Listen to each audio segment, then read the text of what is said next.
We wanted to start by, I assume that most of you, well, some brief introductions first, I guess. I'm Max Durizio. I'm the director of landscape here at APE Studio. I'm a landscape architect and I've worked on play spaces and playgrounds for a while now.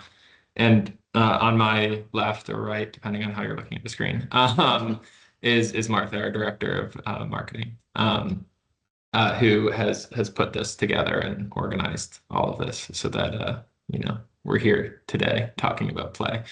As people join in over the next 3 or 4 minutes, I figured I'd just show some examples of spaces that we've worked on in the past that we love for the sake of those who are familiar with us but maybe haven't seen these spaces, or for those who are wondering who the hell we are. The first is this wonderful outdoor play space at the Beauvoir School in Washington, D.C. It's about, I don't know, 15, 20 years old now. It was one of the early Richter landscape architect collaborations in the U.S. and we still go pretty regularly. And it's stayed really wonderful. They built all of these structures around existing trees and did minimal landscape interventions to really accentuate this very steep tiered landscape. This is like a tenth of the space. The whole thing is pretty fantastic, and you'll see more pictures of throughout this presentation.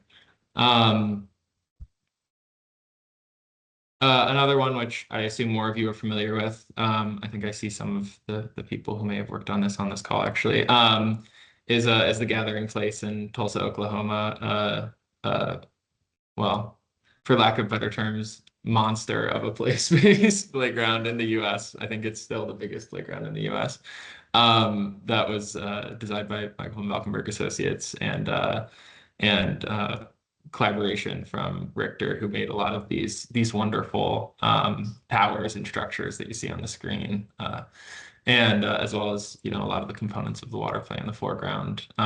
This is one of those projects that, as some of our German colleagues would say, has had a lot of babies and has inspired a lot of other playgrounds throughout the country, and that we've also learned a lot from. We'll talk about maintenance later on, but we stay in touch with the operations and maintenance team here, and I've learned a lot of lessons from a lot of different perspectives.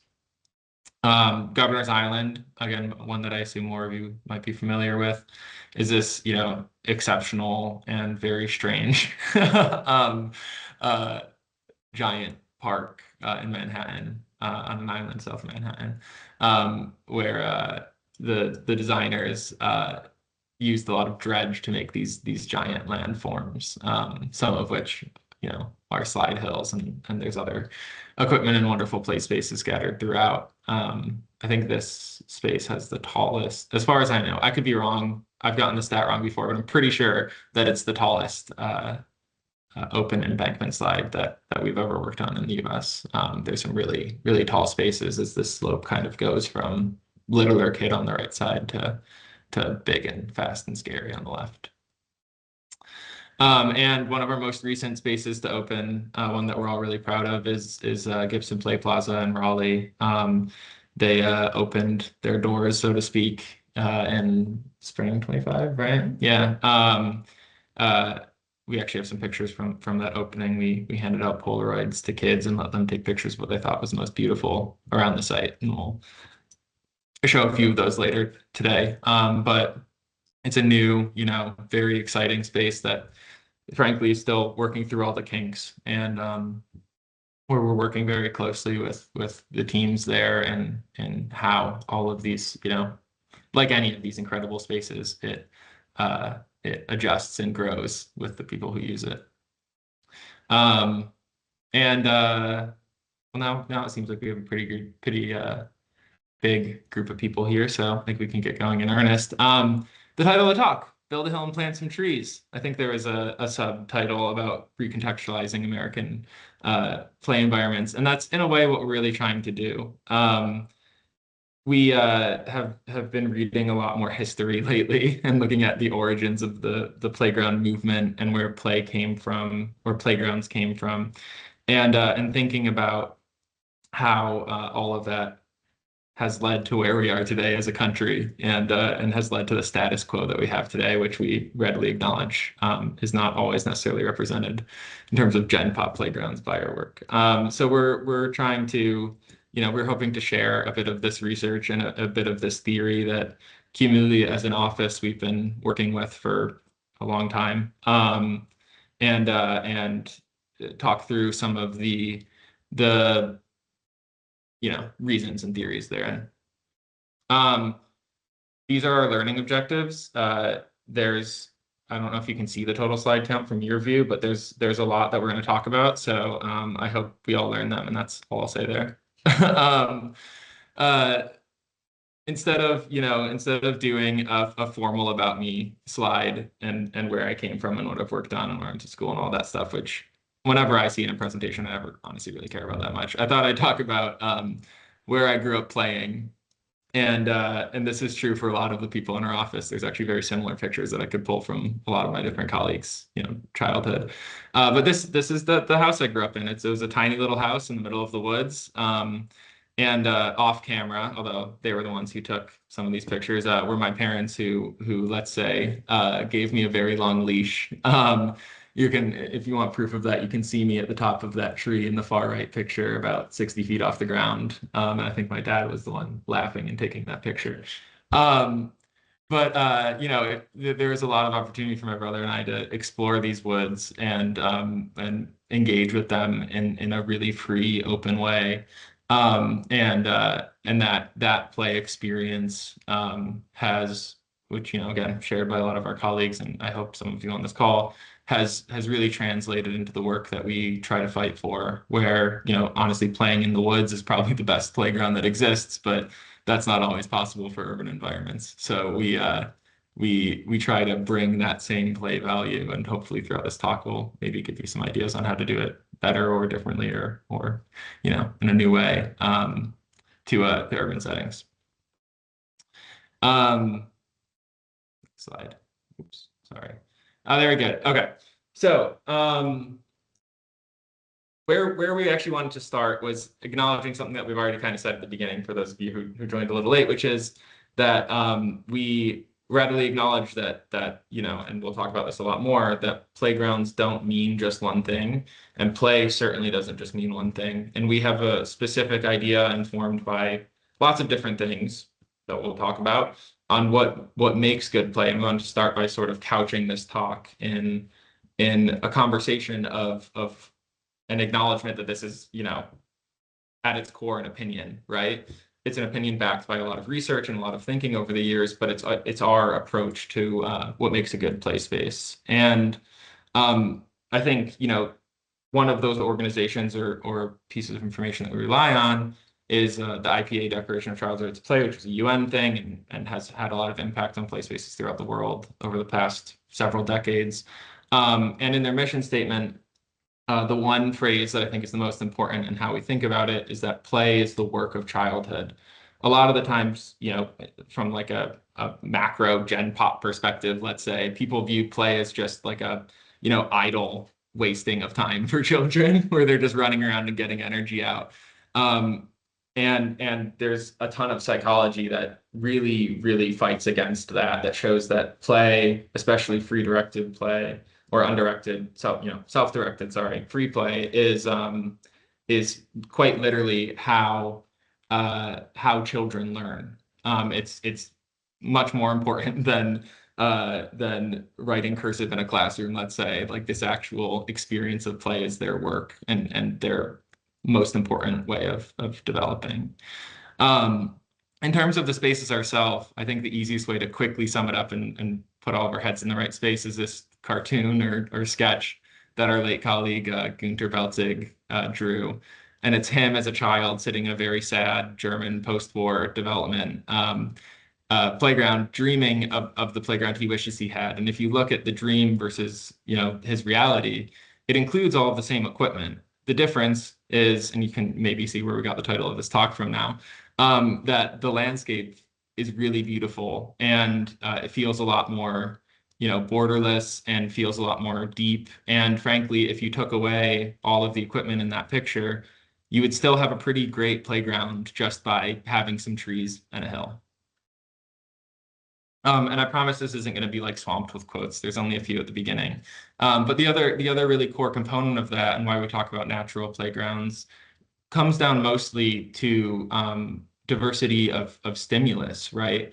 Just that this guy, Hugo Kugelhaus, another weird German, he's a philosopher.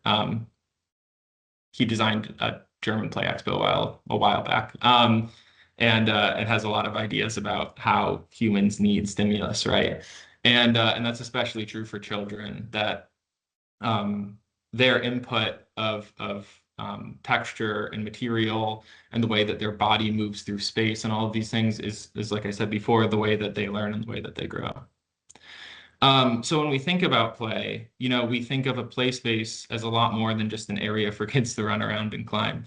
We think about it as a space that should provide a really deep and balanced diversity of stimuli for a lot of different children in a lot of different age ranges and with abilities. And that can be anything from just, sitting there for an hour trying to understand how a log works and observing how the grain moves and how after 20 years maybe it starts to rot out and how there's little bugs in there that you can see and play with, or leaves that get collected, to really deep sand and water play, to sensory moments, to vestibular things like swings and everything in between. But the point that we're trying to get at is that it's our job to build this stage, let's say, or as Friedberg really would say, that's a cool song from Friedberg, that allows for, the play of childhood, the work of childhood to take place. The other thing, and this preface we've talked about people a bunch of times, but the thing that I'm most interested in recently is that we learned through a bit of research on something else, just how important beauty actually is to the development of childhood or childhood development. Specifically the appreciation of beauty or contemplation. There's a lot of philosophers who say things like this, like Schiller and Dewey. But there's also some real psychology that has not necessarily connected its dots to get to be very, let's say, digestible to our world as designers, but goes to show that children, for example, one study is about children who attended the most museums and saw the most art and things growing up, have a much higher pro-social skill set than children who have engaged with it a lot less. And of course, there's some level of socioeconomic status baked in there, but the study showed that it was anything from inner city kids who had access to nearby museums to, rich kids in their estates with de Koonings on their wall. That this contemplation of beauty itself leads to a core aspect of the development of a child's sense of self, and that has a lot of impacts on things like creativity, but also just on their pro-social development. So we're including this slide at the very beginning before we really get into the meat and potatoes of it at all, to say that we're actively trying to fight for beauty in these spaces too, and that I think, assuming most of the people on this call are somehow related to the design world, I hope you all agree, but that there's, a utilitarian backing that we can try to argue with our clients for when they inevitably try to start VEing the pretty stuff.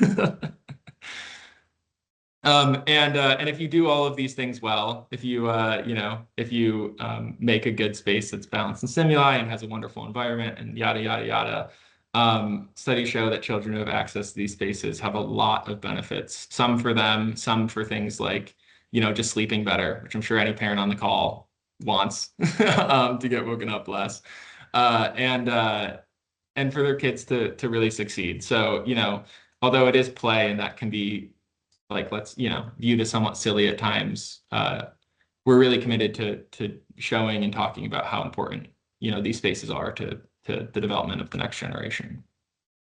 Okay, so all that aside, hopefully you guys get where we're coming from now. Where do we actually start talking about this? And I thought, let's go all the way back.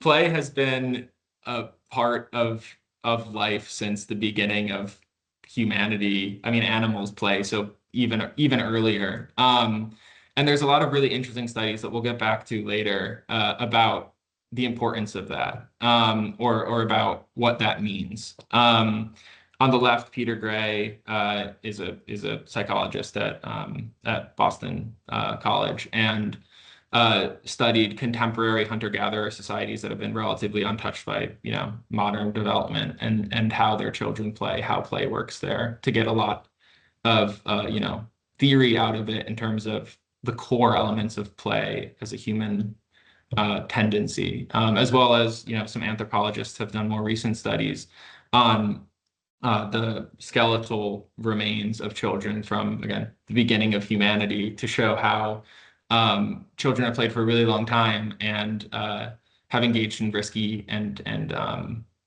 self-directed play for a really long time. But if you want to talk about playgrounds themselves, especially in an American contemporary context, they started with, let's say, the three Fredericks, which was total coincidence, and I find very funny. On the left, you have Frederick Froebel. I organized them in order of beard length, by the way, of course. No, but Friedrich Froebel, however you want to say it, was a German guy in the mid 19th century. He was an educator. Actually, all three of these guys have taught at some point, but he taught young children especially. And he, throughout his work and life, developed the idea of the kindergarten, which I think you're probably familiar with, and can be credited as sort of the father of all contemporary education. Like, he created a lot of those frameworks for how to actually teach. His focus in terms of play and the impacts he's had, we'll talk about in a second, but the big thing that he was trying to get at was how self-directed play was essential for really human development, especially that of the mind and of intersocial relationships. So he was really focused on how play interacted with soft skills and social skills. On the far right, we have, well, I'm doing okay in time. A fun tangent, by the way, is that Froebel invented the kindergarten, and then they spread all through Germany. And then the Prime Minister, Karl Otto of Germany at the time, read a book that was written by Froebel's nephew, Karl, that was about the reformation of women's colleges, and it used kindergarten in the title, and apparently they didn't like that, so they banned all kindergartens throughout Germany. And what that meant was there was a mass diaspora in the like early 1850s of German educators who spread all over the world to countries like the United States, and that was how kindergartens started popping up here. Was this mistake that, or misunderstanding that Karl Otto had. On the far right, we have Friedrich Ludwig Jahn, who is the forefather, creator of gymnastics. He was also German, a little bit earlier than Froebel. He was early 19th century, and he created the first, like, essentially open gymnasiums. He had this really foundational belief that physical development, so like fitness, was crucial to the foundation of good character and citizenship for people. He was like a kind of liberal German nationalist at the time, before things got bad, let's say. And eventually his clubs are shut down and he was arrested for weird reasons, just like Froebel. But his thinking influenced a lot of early playground thinking and equipment thinking. And then you all probably know Olmsted. There was lots of designers and landscape architects who were working on playgrounds before him and after him. But the reason we're talking about Olmsted specifically is he was one of the first people to take these two really foundational ideas about how children should play, and combine them, and then integrate them into the landscape in unified ways. That started with Central Park in the 1950s, where three playgrounds were part of the RFP. And although it's unclear if you actually read the literal work of these two guys, the let's say educational progeny of these two guys created people who were sitting on those boards asking for playgrounds and were the consultants that Olmsted worked with on a lot of these projects. The physical manifestation of those, of what a playground actually was, as I said, was really debated. It wasn't really decided in the way that we have a clear concept of it until like later in the 20th century. But the word started getting used, I guess, technically in 1748 or something, and it just referred to areas outside of city walls for people to recreate. But it started to take something close to its current meaning, like, the end of the 20th century or at the end of the 19th century. These three different approaches are pretty much direct descendants of the approaches of the three guys that we were looking at on the page before. Sand gardens, which some of you might be familiar with, are credited as being the first playgrounds in America, which isn't actually true, but it is fair to say that they are the start of the playground movement. They were thought up by women's group in Boston in the like 1885 range because of a talk that this woman named Dr. Maria Zaruska, probably wrong, gave after visiting Berlin and seeing how children played there. And they really quickly spread throughout Boston and were really well loved. And come back to Froebel's ideas of outdoor experiences, engagement with manipulatable environments, and focus on self-directed learning and play. On the far right, we have gymnasiums, which, believe it or not, gymnasia was used interchangeably with the word playground for a little while. What you're seeing there is early, playground equipment, and it was like a direct descendant of the equipment that was made for gymnastics, based on Jan's philosophy. And the focus of it was physical exertion, like physical fitness at a fundamental level. What Olmsted did was, and a few other designers before him, but him most, notably, was take these two ideas and combine them together to make what really became known as playgrounds, which was something that, very importantly, from the beginning was the landscape architect's job, right? Like, these gymnasia were equipment made originally for men and originally for gyms that eventually made their way into children's worlds. And sand gardens were, like these women activists in Boston trying to make better spaces for their children. But it wasn't until these landscape architects came together that we had true, designed playgrounds like we know them. All of those, designers that were involved, but especially Olmsted, from the beginning, had ideals that are clear by looking at a lot of these early, 20th century, late 19th century spaces that we still really try to fight for now. Shade, seating, planting, space for free play, manipulable parts, whether that's the landscape itself, so sand or planting, or something more built and provided. Presence of supervision, which for a long time was a paid position. They had play supervisors. That could be a whole nother hour talk, so we'll not dive too far into it. But that still exists with the assumption of caretakers being there on playgrounds with children. And then, of course, equipment for physical stimulation. All of this, this mix of all of these things really came to define playgrounds for a very long time. And frankly, today, playgrounds are still undecided.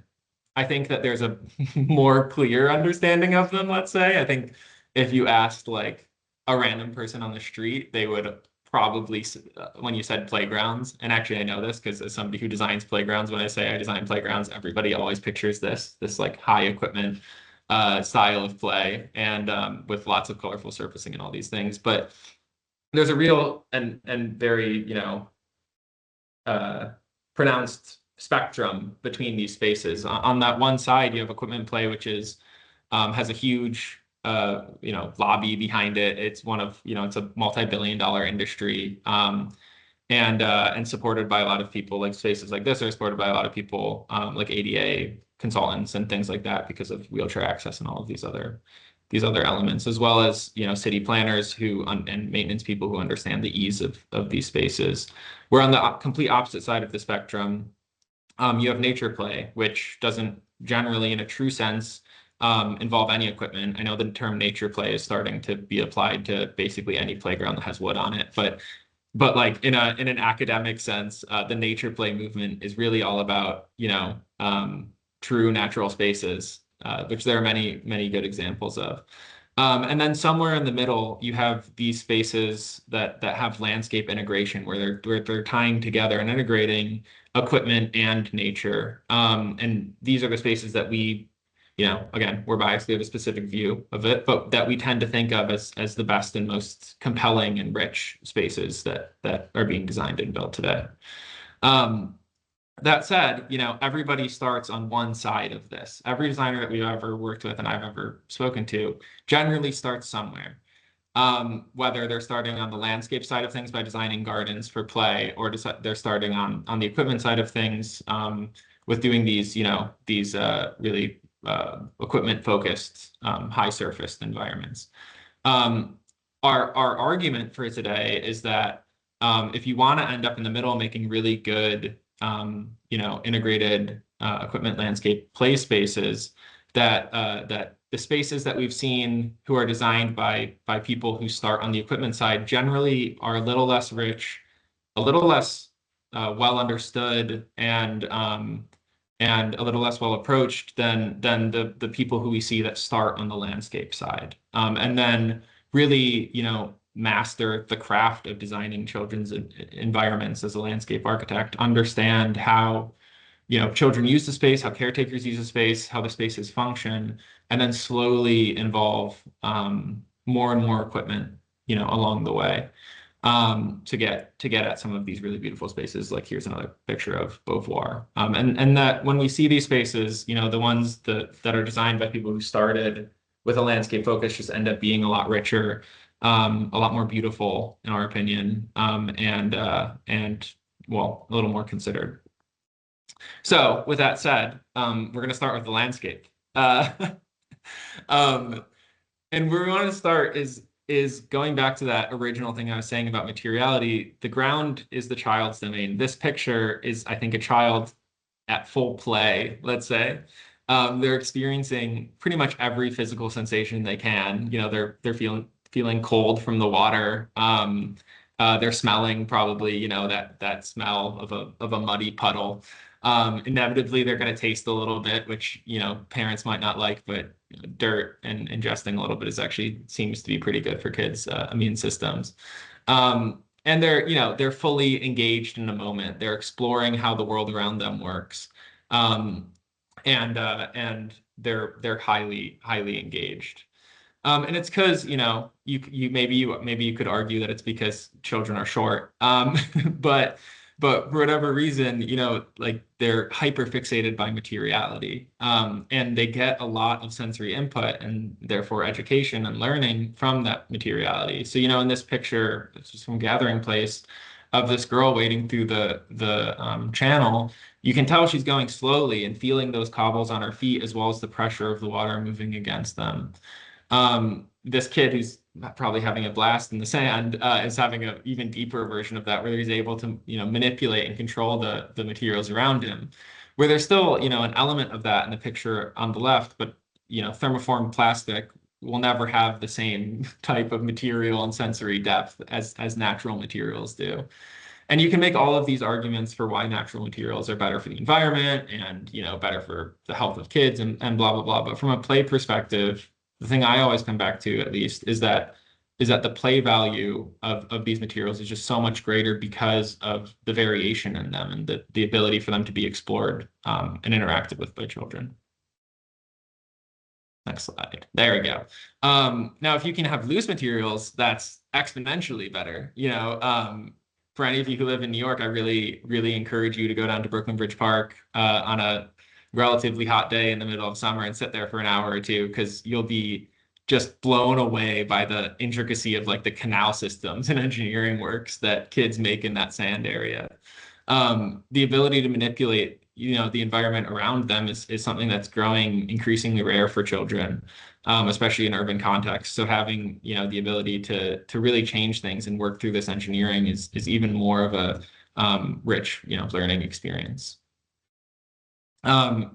These are some of those pictures that I told you we had kids take at Gibson Play Plaza during the opening. When we handed out Polaroids, we asked them to, take pictures of whatever they thought was the most beautiful or interesting on the playground. And the number one type of photo was pictures of either their parents or siblings, which makes sense. But the number two type of photo was all of these really sensory rich pictures of the materials, like these little small details where there's variation and texture, right? And if you take anything away from all of that, or remember actually anything from this part of the talk at all, it's really to think small. Kids live in a world that is not made for them. You could think of it this way. Imagine if every chair that you ever had access to was 36 inches off the ground instead of 18. Like, it'd be pretty frustrating. So creating, it's our job to create a space that's scaled for them in the first place, but also takes advantage of their proximity to these materials and their love for these, these small intimate details rather than these like massive statements, right? They, like I was saying, they quite literally see a different world than us. They're small. And this garden in England, I think, does a really great job of demonstrating that or playing with it. It's a hedge maze where kids can, freely explore it, and the hedges aren't so high that the parents lose them. But also there's these moments scattered throughout, like this pipe that you see on the right side, which are at the height of children and really only ever experienced by those children, and allows them to have this really explorative experience while they're in there. Again, some more Polaroids from Gibson, and you can see kind of what we're getting at here, where you don't need to do a hedge maze with holes in it to get at that point. On the left, you see, at the top of this wall, how the stones were placed low enough so children can see over them, and the top of the guardrail high enough and the guardrail open enough so that, young kids still have that long view corridor of the rest of the park. And then actually the picture on the right is kind of right behind this picture if you turned 180 more or less. And you see these like 18-inch curbs where caretakers, obviously you can see really far over them, but they're more or less at eye level for the younger children, and creates this really deep and dynamic environment for them to explore, and adds a sense of surprise and adds this sense of depth. And they're not, kids are small, but they do get bigger. This is a chart I threw together of average sizes of children as they grow. And you can see that they almost double between the age of 2 and 12. As well as, developing all of these important mental skills and social skills. So as you're thinking about designing these spaces, it's important to first put yourself in the perspective of a different person, which is a really valuable design practice in the first place. But also understand that usually children go to the same play space for as long as they're living there. And it could be that they quite literally grow up in the spaces that we design. So there should be opportunities for them to, engage with the landscape meaningfully when they're still crawling or, just on 2 feet, like you can see on the left at Sister Cities, where, these little, let's say 8-inch curbs or 12-inch walls provide a lot of depth, like we were looking at before. And then going back to Governor's Island on the right, you can also have these really large, grand topographic moments that a child who's crawling probably is going to be a little bit scared to go up to the very top of, but is scaled and is really exciting for the older kids. And a really important benefit of also having this diversity of scale is that if you do it right, you can argue against or not necessarily have to separate spaces between the very young and very old with like mechanical means, like a fence or something like that. You can create spaces that, like a little hill is probably not that interesting for a much bigger kid and will be left to the littler ones. And then creating these big, dramatic moments draws the bigger kids over to the side without having to, separate families. And as they're growing physically, they're also growing mentally. And that means very different ways of playing as they grow up. And the youngest age, it's a lot about sensory intake and exploration. And then it quickly in the, 4, 5, 6, 7-year-old range becomes about imaginative play and social play. And then as kids get older and older, it becomes a lot more about risk taking and showing off and kind of testing their limits. So as you're thinking about how kids grow, both in terms of their bodies and their minds, it's also to understand that like risk taking is a really crucial part of that. This girl on the left side, you can see her climbing down a curb very carefully, and that curb is, I was very tempted to say child's play, and I restrained myself. That curve is really easy. It's a no-brainer for probably that kid in the background who just steps down it. It's 8 inches, but for her, the rocks are a little bit slippery underneath. The water's there. She's not sure of her footing yet. And it's, her making a self-directed risk, right? Which is really beneficial for all of these things, because the more risk that children have opportunity to engage with, the more that they associate that risk with positive emotions rather than negative emotions like anxiety and fear. And to that point, in this middle picture, it's, a girl moving on a piece of equipment that makes chime noises as you step on each square, and with a bunch of people around her. And that's risky too. Performing in front of a big audience is something that some people don't get comfortable with for their entire lives. But we can allow for, a joyful experience or interaction with from a very young age. The most important thing is this word self-directed, that we create spaces where children choose to engage with those risks, knowing the potential, knowing the potential downfalls of them. And I think that's the best. This picture is silly, but the best way of demonstrating that difference between risk and danger or a hazard. We should always, encourage as much risk as possible in playgrounds, but a big part of that is making sure that those risks, like I said, are understood by the children. If you look at this picture and don't understand that there's enough electricity in those lines to kill you, it kind of looks like a balance beam with some ropes coming off the side, which kind of looks pretty fun to play with, right? And a 2-year-old who doesn't understand electricity might think exactly that. And that's where a hazard exists, right? Because they choose to engage with something. In their minds, the risk would be, balancing, let's say, on top of this pole a foot or two above the ground. That has its own inherent risk, but it's manageable and chosen by them. Versus, our knowledge that, again, there's electricity and that could hurt them pretty severely. So a big part of it is believing in kids' abilities and trusting them to handle that risk, but also making sure that there aren't unknown hazards that are outside of their development level or outside of their knowledge. If you've ever seen the show, it's great. If you haven't, look it up. It's on Netflix, I think. It's good. It's a Japanese reality television show where they send like 3 to 5-year-olds out on really long errands on their own. They'll sometimes get on a ferry and go pick up groceries and come back home, or get on a train or walk a mile to the grocery store. And there's a camera crew around them making sure they don't, get hit by a car or something like that or taken. And that camera crew prevents any form of hazard.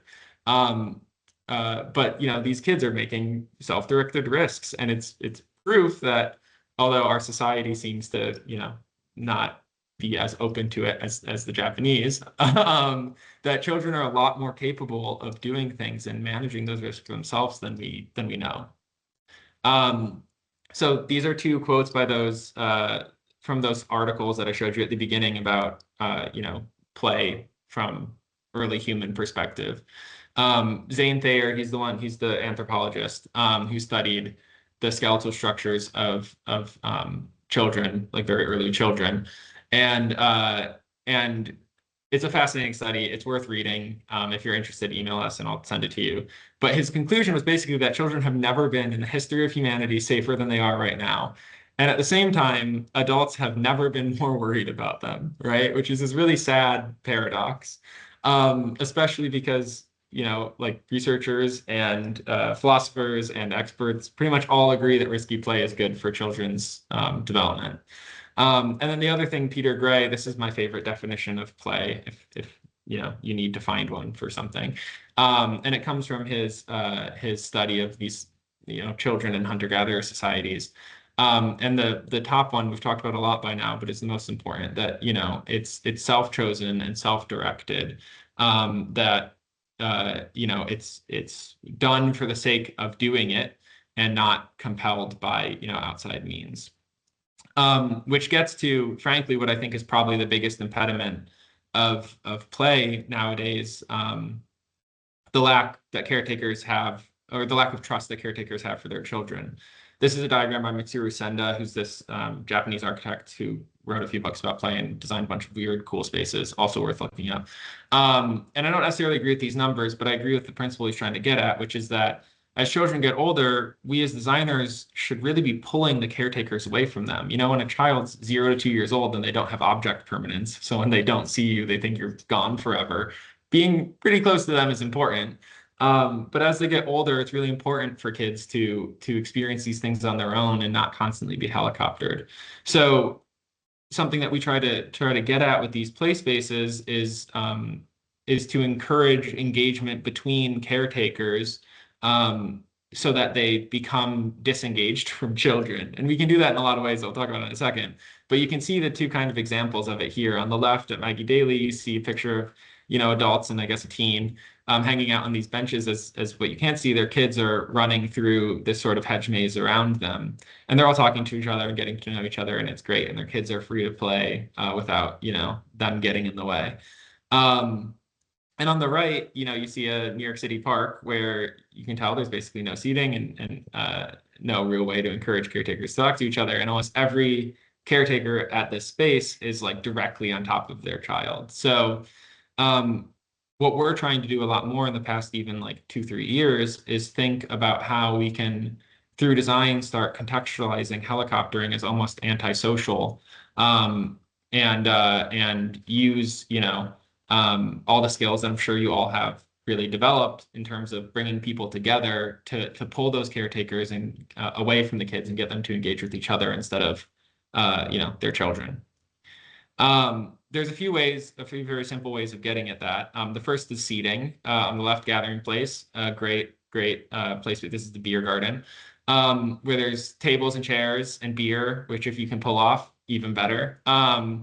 And caretakers, sit and talk to each other and then let their kids just kind of run off and play. They don't really, I've been to that space several times now, and I've never really seen a caretaker actually in the playground part of it itself. Because they're sitting there, hanging out, talking to each other, getting to know the people in their community, while their kids, will do the same thing, but, on their own. The other big element of that is shade too, that in the end of the day, I'm a landscape architect too. I get it. We all like to assume that people in our spaces are going to do exactly what we want them to, right? But parents will follow shade, and if you don't have enough shade, this is a picture of Brooklyn Park in its very early days. It's not like this anymore. All the plants have grown and there's like so much shade. It's crazy and wonderful.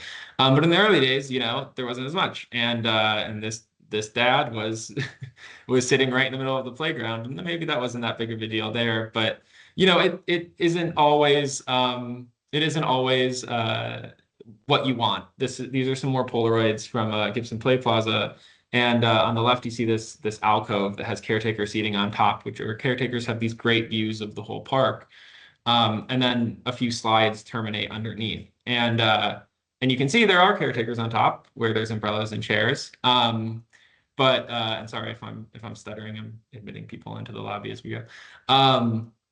But the area underneath was meant for a few caretakers maybe to hang out in there, but it's swamped with them all the time because it's like 5 to 10 degrees colder than the rest of the playground. It's constantly shaded and surrounded by earth.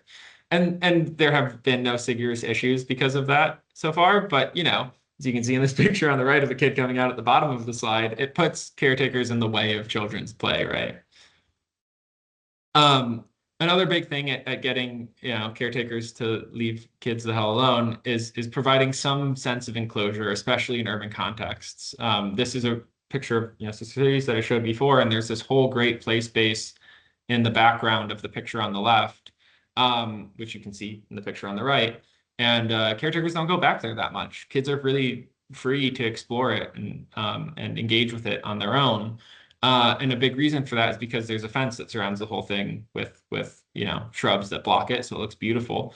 But caretakers know that their kids can't just run out into the street. And I'm not saying that every single time you do a playground, it needs to be fully fenced in. There's a huge debate about that. That again could be another hour-long talk. But that it is really important to provide a feeling of enclosure for the caretakers so they have some idea of where their kids are, or else they're just going to be on top of their kids all the time, like we're talking about. Another big thing is comfort. Those are the two most important things I'd say. Having some sense of enclosure and having comfortable, ideally social shaded seating. Once you get to that point, it really becomes about making sure that caretakers bring their kids there in the first place. And a big part of that is acknowledging the inevitabilities of what they want and need, right? Caretakers are, I should have said this earlier, but caretakers are more than half of the people on playgrounds. And it very legitimately the gatekeepers of whether kids get to go there in the first place. A big part of that is strollers. That picture on the left is from an Olmsted Park in the late 1800s, and the picture on the right is from Gibson Play Plaza, circa 2025.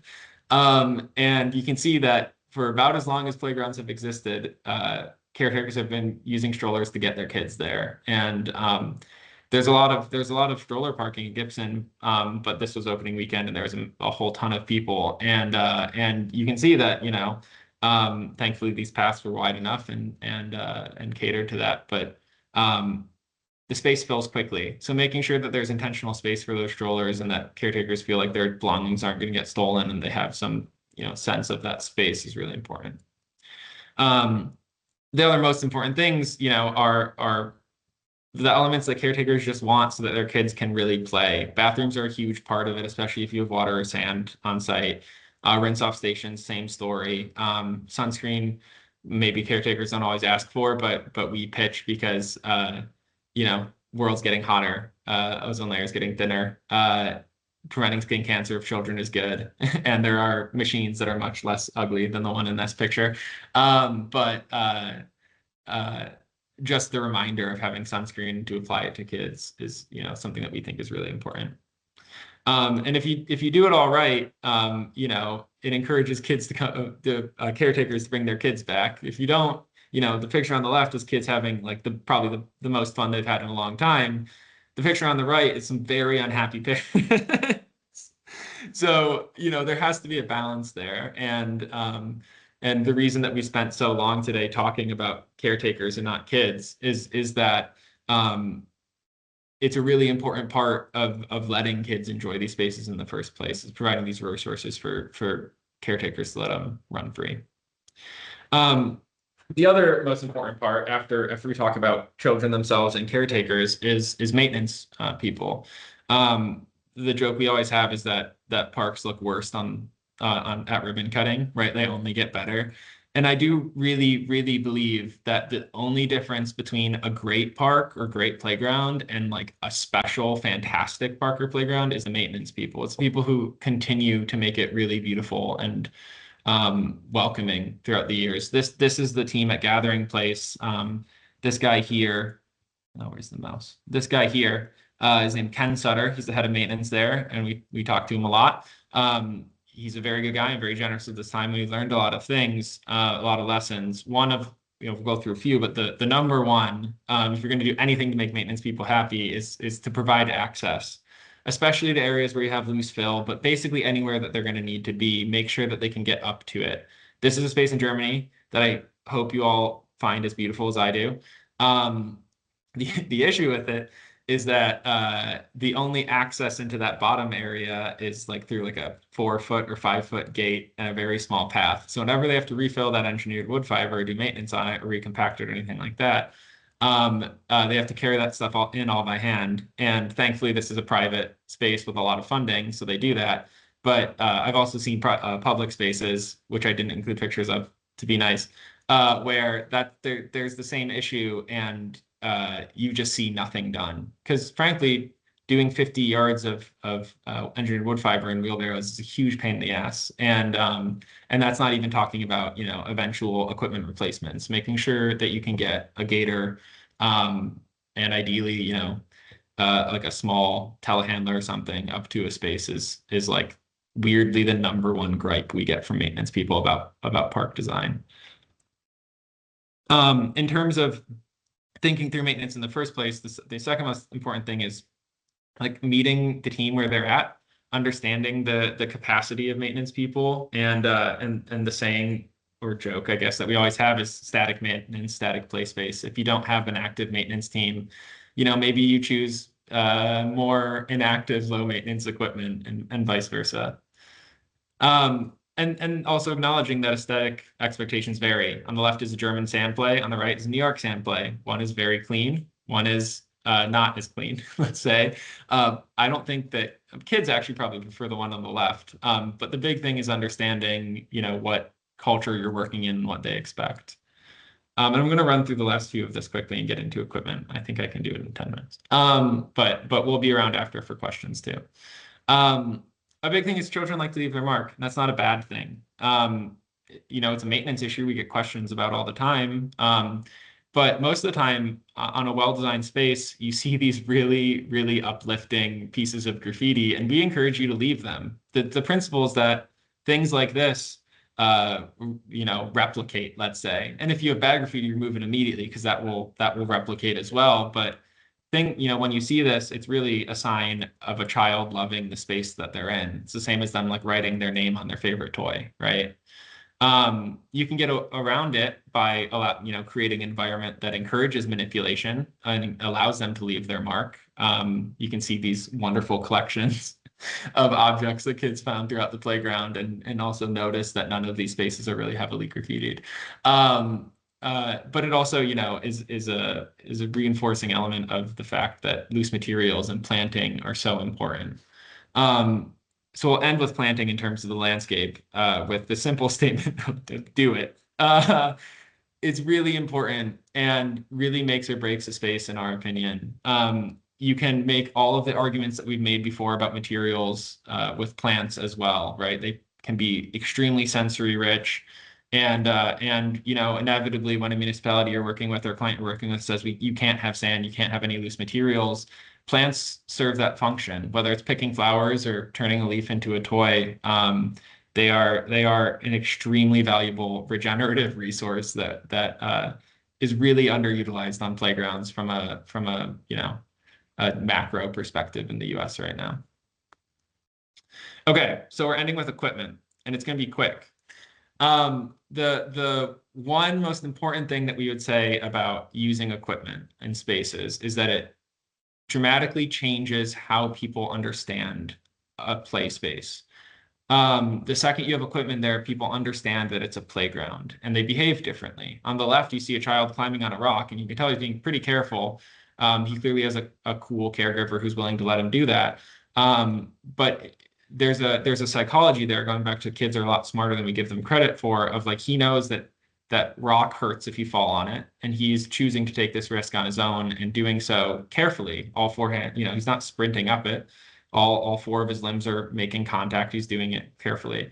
When you start involving equipment, the understanding of what you can do and how to behave in that space changes. And that's not necessarily a bad thing. It's also the reason why caretakers bring children to these, environments in the first place. When you look at a lot of the nature play spaces, they're wonderful. Like there's a great one in Prospect Park, but it doesn't nearly have as much children on it every day as a playground does. So there's trade-offs. But it's important to understand and think through the impact of surfacing like this, and the equipment. So do we even need equipment? Why don't we just do nature play every time? Well, like we just talked about, having equipment means to play, to a lot of people means it's a playground and gets them to bring their kids there in the first place. But it also, what we encourage people to do is to think through what play intent they have for the space. And there's certain things that equipment does that landscape doesn't do very well. Like climbing high, for example, we'll flip back and forth, but that's me at the top of the tree again. And although that was really fun for me as a kid, it's pretty hard to sell a client on encouraging that in the middle of New York City. And that's where, you get equipment and it makes sense and there's surfacing below it. There's the same thing that's true for imaginative play. Having some of these imaginative, elements or cues allows for a lot of really deep play for that middle age range, as well as, things like these dams on the right for encouraging exploration and engineering and these other, invitations to engage with the landscape. And you can get at both of those things with the landscape itself, but there's varying levels of difficulty and success, let's say. Now, if you have a crystal clear stream running through the middle of your site, I'd really highly encourage you to just let kids interact with that. I don't think you need like dams and pumps and all these other things, but that's not always the case. So if you're to take anything away from this, it's that to really encourage you to think first about the play intent before you talk to a manufacturer. Think about what you want to achieve, and then question it by thinking like, well, what can I have the landscape achieve, and what's better off as equipment. The next step is having a not expert level, but a basic level of understanding of the code requirements. There are two main codes, I guess three if you include ADA, that we look at. One is ASTM, one CPSC. There's courses you can take to learn about these things called CPSI exams and seminars. I encourage anyone to take them. They teach you a lot. They're usually in a weekend. But the point isn't for you to be an expert on it. The point is just to understand enough so that you understand the limitations that you're working with, and also understand how to take advantage of those limitations. These are two pictures from Gibson Play Plaza that I think are really good examples of how landscape and equipment can be like almost seamlessly tied together. And they both required a lot of understanding from both the manufacturer and the designer in terms of how to bring them together. And also how bringing them together impacts, things that aren't in the code, right? The understanding that, again, most caretakers who don't think about design, who don't come to these calls, just view this as one continuous play space, and they're not thinking about the code. So it's having an understanding of these basic safety principles, although they don't actually apply to the landscape, therefore just playground equipment, is really helpful in terms of understanding, how to create a space that has a comprehensive approach to safety. And if you do that, we encourage you dream big. Whatever manufacturer you're working with, fight for your intent, defend your intent, and you can pull off really, really incredible things. And keep in mind that, everyone fights for their own work. A lot of manufacturers think that they make the best work by just slapping stuff on flat rubber. And it's because it's easiest and because maybe they can pull off the coolest structures. But your job as the leads of these spaces is to defend the landscape, and to fight for your intent to create a beautiful, comprehensive, unified space, and know when to push these manufacturers to say like, well, can we do this? But also, know when to step back and acknowledge that you're not insured as playground equipment manufacturers, nor do you want that liability, and find a balance between those two parties to pull off really great things. So final words. Told you I'd do it in 10 minutes. Got it quick. First is, as we said, design with a child in mind. Putting yourself in the shoes of a child is a really rewarding experience as a designer, and something that I think makes every single designer better, regardless of whether or not working on play spaces. But also acknowledge that play spaces are for adults too. Like half of the people that are there are the caretakers, and the amount of time that the caretakers can spend there and the amount of joy and play that the children can get out of it is really determined by their parents and the people that bring them there. And finally, it's our job to communicate this good practice to our clients. Hopefully we've recontextualized playgrounds a little bit, But we also, as people who design these spaces and work in them, have to acknowledge that there is a pretty defined idea of what playground means nowadays, and that isn't necessarily true, but the idea exists, and it's our job to challenge it sometimes and fight for good play and fight for things that you know, clients want out of spaces but don't necessarily know how to articulate. And finally, to tie it all together, if you're really genuinely believe this, if you're ever in doubt, you're ever like, I don't know if I like this space, I don't think it's going to be good, it's not going to be deep, it's not going to be fun, start by just like building a hill and planting some trees. And if you do that in a way that's hyper integrated with the equipment, you can create really special places. But you can create really special places with a single slide like here at Teardrop Park, which I think is probably the best slide in the country. Or spaces with no equipment like at Sister Cities, which is a beautiful, deep, really, really nice place for people to play.